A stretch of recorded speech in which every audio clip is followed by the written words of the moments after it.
Local officials across the country are cracking down on the public use and sale of vape products. San Francisco, hometown of the vaping industry leader Juul Labs recently enacted the country's first blanket prohibition on e-cigarette sales.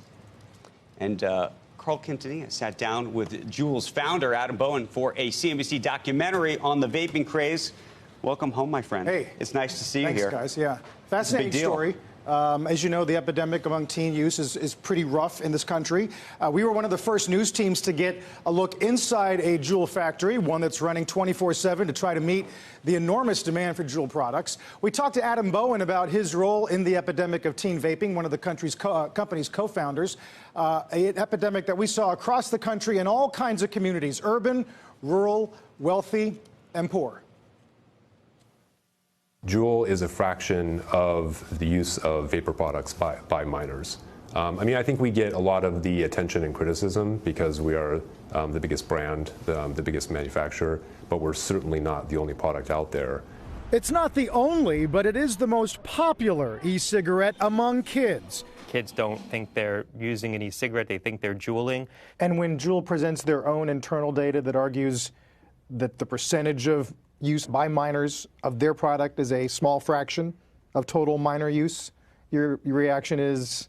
Well, look, we have other data that suggests something different. It's not a trivial portion.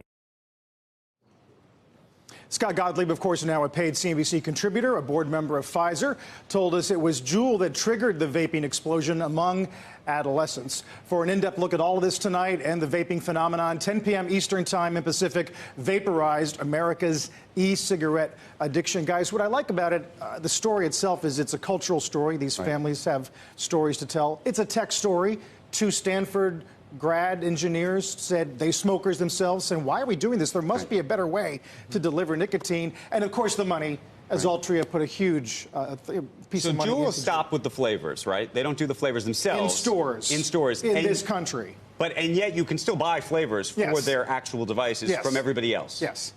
How did they square that circle? I mean, it's the industry is so fragmented. Thousands of SKUs, hundreds of manufacturers, some very sketchy from countries we don't really have much control over. That's part of the industry's got to consolidate and set some rules, and that's why I think that's why Juul opened their doors to us. Having spent the time that you have on this, where do you land on the health concerns? There's just no way to know.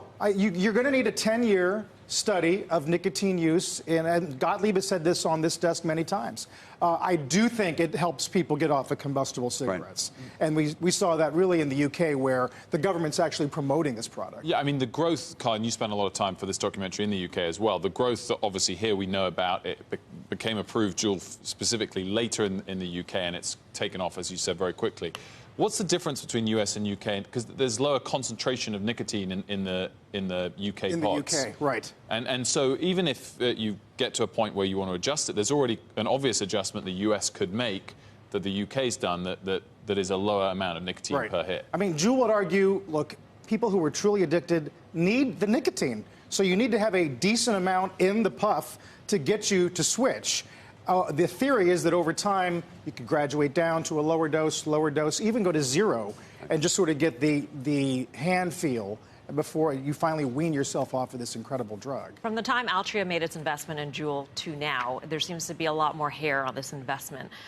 Where do people think investment is at this point? Is it at a standstill when it comes to cigarette companies investing in e-cigarette companies as a sort of hedge, either by buying or by putting their own dollars in? I mean, I think it was last week Goldman upped Altria to buy, saying it's time to buy tobacco stocks, overlooking the San Francisco ban, just looking at the opportunity overseas, right? If they can crack India, if they can crack China and sell, I don't know, hundreds of millions of these units to people who smoke a pack a day, that's really going to end up being an international story.